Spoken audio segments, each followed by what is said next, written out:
Welcome to the Explainer. So let's just get right into it, because there's this really unsettling question that feels like it's on everyone's mind lately, thanks to this constant feeling of global tension. Are we already living through the early stages of a new world war? Now, that quote, that's not some fringe theory, you know?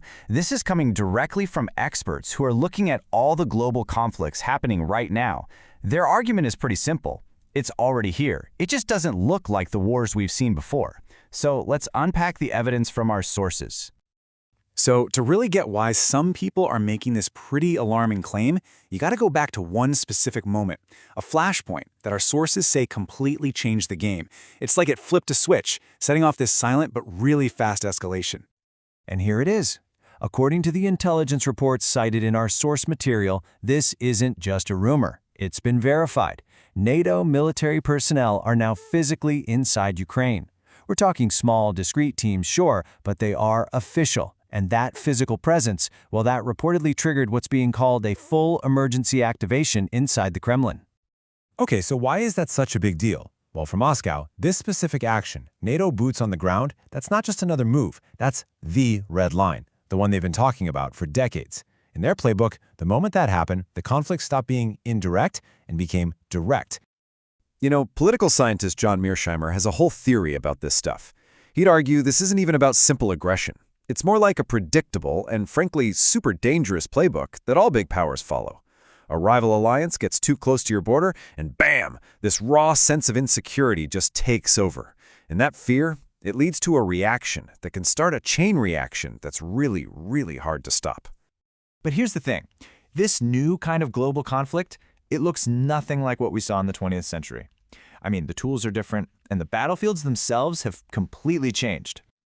The main game in town today, according to our sources, is the proxy war.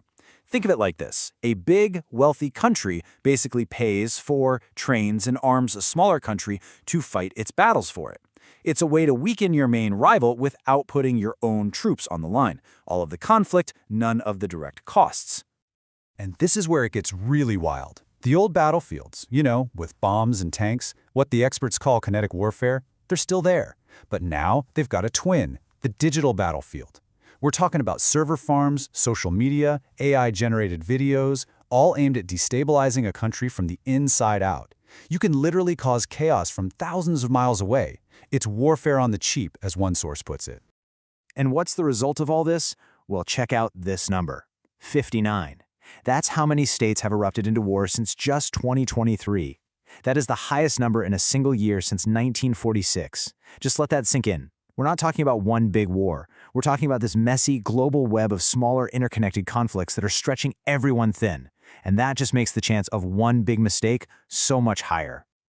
Okay, so this brings us to the ultimate stakes, the big one.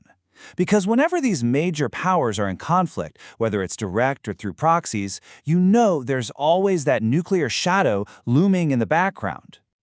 So you have to ask yourself, how do these massive, world-changing wars actually start? Do you picture leaders in a dark room, huddled over a map, plotting world domination? Well, the answer our sources give is actually way more mundane and a whole lot scarier. It's not about grand plans. It's about misreading the situation. It's about accidents. It's about being too close to the fire and getting burned.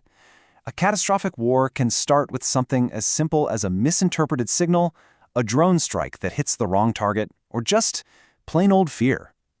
History tells us again and again, the biggest escalations often happen by accident.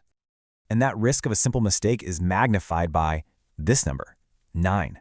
That's how many countries officially have nuclear weapons. 9 nations with the power to literally end the world as we know it. And they're all tangled up in this complex web of alliances, so a fight between 2 of them could easily suck everyone else in. The margin for error here is basically 0. I mean, this quote from one of our sources just says it all, doesn't it? We are one misunderstanding, one miscalculation away from nuclear annihilation. That's the razor's edge we're all walking on right now. With tensions this high, one mistake is all it would take. So, with the stakes this high, you have to wonder, right? Are we just stuck on this path, or is there another option? Well, the source materials lay out 2 completely different ways forward. It's like 2 competing ideas for how the world should even work. On one hand, you have the logic of the current system, what some call the military-industrial complex. The goal there, one source argues, is basically perpetual conflict, because that's what sells weapons and increases budgets. But on the other hand, you have this idea for a border freeze protocol, a totally different logic, where the goal is just to pause the conflict and focus on prosperity instead of war. Let's look at this Kukulkan border freeze proposal a bit closer. It's a pretty radical idea, but it's meant to be a way to just hit the pause button on the whole war machine. The idea is actually pretty simple. What if every UN country agreed to spend only 1% of their GDP on defense? The goal is to get everyone to stop competing on who has the biggest army and instead compete on, who has the best economy or the happiest people. It's a massive shift in thinking. So that's where we're left, with this one last, really important question. In this new world of proxy wars and constant nuclear threat, what's the real price of peace? What are we, as a planet, willing to risk by staying on the same path? And what would we have to give up to try something different?